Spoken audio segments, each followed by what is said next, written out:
Well, the Eagles' full schedule just dropped, and despite some easy parts, there's a 6-week stretch in the middle that's straight from hell.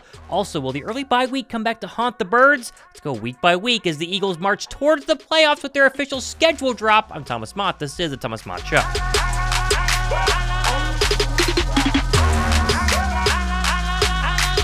The Eagles' 2024 schedule is officially out, and while the Birds have the 21st hardest schedule thanks to their epic late-season collapse last year, resulting in them not winning the NFC East, the 18-week slate of games has some good, some bad, and some very confusing. Let's go ahead and take a look. Now, week 1 was set in stone really weeks ago. I mean, we knew a long time ago the Birds were going to travel to Sao Paulo, Brazil, and take on Jordan Love and the really red-hot, heavy favorites in the NFC, Green Bay Packers, on Friday, September 6th. The last time, though, the Birds took on the boys from Green Bay was week 12 of the 2022 season when Jalen Hurts and company ran for over 300 yards and won a shootout with Aaron Rodgers to get to 10-1. My only real gripe with this opener is that it takes away a home game from the link against a critical NFC opponent that you'd want to have the home field advantage for.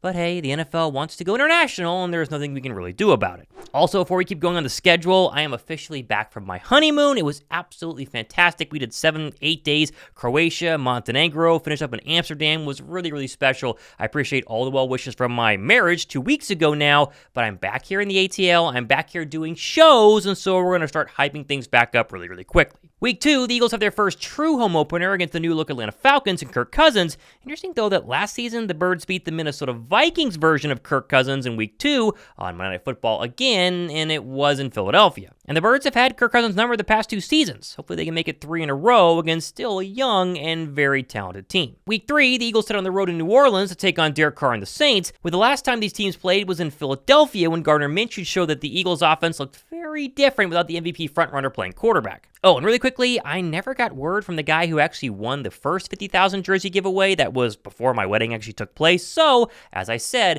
if I didn't hear anything by the time I got back from my honeymoon, I'll go ahead and redraw. So, make sure you guys are subscribed. And why don't you go down below and comment Mrs. Mott to stay in the whole Thomas is now married theme. And I'll select one of you guys to go ahead and get the jersey, and I'll announce it on tomorrow's show. But to get back on schedule, the Birds stay on the road in Week 4 and stay in the NFC South for their 3rd straight matchup in that division, this time against Tampa Bay Bucs. Now remember, the Eagles beat Baker and company early last season on the road, but man, they looked terrible in that wildcard game. The Bucs have been historically kind of tricky for Philadelphia, important to knock them out early and get another win against an NFC opponent. Overall, the first 4 weeks of the season do favor Philadelphia. I mean, it's not a bad stretch by any stretch of the imagination, no pun intended. The Green Bay Packer game was a little bit tough, but Philadelphia can easily be 3-1 at worst, or really 4-0 heading into a bye. And speaking of the bye, it's probably my biggest issue with the overall schedule. Like, week 5 is way too early to have a bye week. And I know teams technically can ask the NFL for certain bye weeks during certain weeks, doesn't necessarily guarantee they're going to get them, but I have a hard time believing Philadelphia and Nick Sirianni were asking for an early bye. You want a later bye. Week 8, Week 10, Week 12, because injuries happen and you want a chance to get healthy. You're not normally that injured, knock on wood, that early in the season, and so it's a tough break for Philadelphia. They haven't had an early bye in a long time. It's probably one of my bigger gripes, though, with the overall schedule. Now, after the bye, Philadelphia stays home and takes on the Cleveland Browns, which is actually the first matchup between the two teams since 2020 when Carson Wentz and Baker Mayfield were the quarterbacks. The Browns won that one, though, behind a massive Nick Chubb day on the ground. Week 7 gets kind of fun. A little extra juice there as the New York Giants are going to play host to their old friend Saquon Barkley, this time seeing 26 in Eagles green. I think Barkley's going to dominate the entire year. I don't really debate that with anybody. I think we all agree he's going to be good, but it's going to be extra special to see him run all over the G-Men, the team that drafted him and then refused to pay him this past offseason. Now, Week 8 is probably the first real quote-unquote big test for the Birds in this schedule. They travel to Cincinnati and they take on Joe Burrow and one of the AFC favorites in the Bengals. And I say first big test because Week 1 against the Packers, you don't really know exactly what the Eagles are going to be. Week 8, you're going to have a very clear picture of who the Philadelphia Eagles are, what they're good at, and what they're bad at. And I think going on the road, taking on what's probably going to be a very good Cincinnati team, good receivers, very good quarterback, is an excellent test, a good litmus test for all us Eagle fans to go, we're pretty legit, or we kind of have some work to do. The Eagles come back home for Week 9, have their first Sunday Night Football primetime game of the year, hosting Trevor Lawrence, Doug Peterson, and the Jacksonville Jaguars. Now, fun fact, I was at the last Eagles-Jag games in 2022, a rainy day at the Link, but Dougie P versus predecessor in primetime signed me up for that one.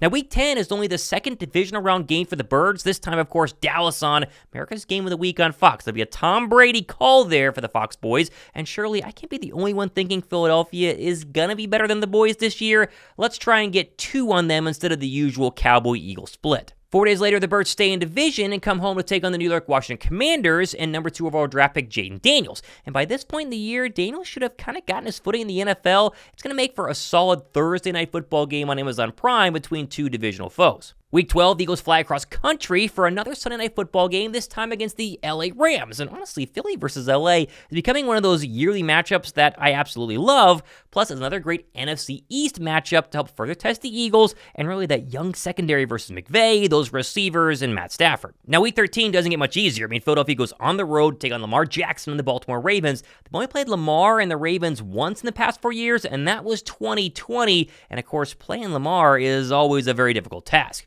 Week 14, maybe a little bit of an easier game. Don't quote me on that because every game in the NFL is tough. We take the Carolina Panthers, Bryce Young. You'd like to think it's one of the easier games on the Eagles' schedule. Week 15, Philadelphia hosts Pittsburgh in the battle for Pennsylvania against Kenny Pickett's old team and the Pittsburgh Steelers, followed by a Week 16 divisional matchup on the road this time against historically, the past couple of seasons, pesky Commanders. Philadelphia will then look to put the NFC East on ice in Week 17 when the Cowboys come to the Link for their annual late-season matchup. Which, of course, leaves Week 18 for the usual Giants-Eagles divisional round game in Week 18, this time at the Meadowlands, which I think is very significant because if you can avoid playing at MetLife Stadium in a meaningful game, Week 18 is when you want to play the Giants because hopefully the Eagles aren't playing for anything here because they already lock up the East and a bye, and then you can kind of rest the stars, rest Saquon Barkley and the others to make sure they stay healthy on that terrible, terrible field. Overall, it's a pretty good schedule. It's not perfect. No NFL schedule is. I still take some serious gripe at the early bye and then that Week 16 gauntlet, which we'll talk about. But in the end, I think it looks pretty good for Philadelphia. That Week 8 through Week 13, the 6-game stretch is going to be absolutely brutal. You take on Joe Burrow, you take on Dak Prescott, you take on Lamar Jackson and Matthew Stafford. It is going to be very, very tough. But again, every single schedule has tough stretches, and this one is right in the middle of the Eagles season. And if they can come out somewhat in the positive, plus 500, they can continue to show the rest of the NFL that they're going to be very legit, especially at that point in the NFL season. Still, though, the first 7 weeks are pretty favorable to Philadelphia. I mean, the Jordan Love matchup is a little bit tough. The Browns matchup is a little bit tough. But overall, they can start hot as they did this past season. And as long as they don't flame out towards the latter part of the year, it could be an NFC East title and maybe a team battling for a first-round bye. What do you guys think? Give me your record predictions down below in the comment section right now. Now you've seen the official schedule. Now, obviously, things are going to change. I will do a full game-by-game breakdown in terms of wins and losses on the channel. Be sure to sub for that. But overall, I want your guys' thoughts on officially knowing where, when, and who the Eagles will play Week 1 through 18 of the 2024 season. Now, I'm back in town. Had a great honeymoon, as I mentioned earlier, but very excited to get back to covering the Philadelphia Eagles. Don't miss a beat by hitting that red subscribe button. I'm Thomas Mott. This has been The Thomas Mott Show.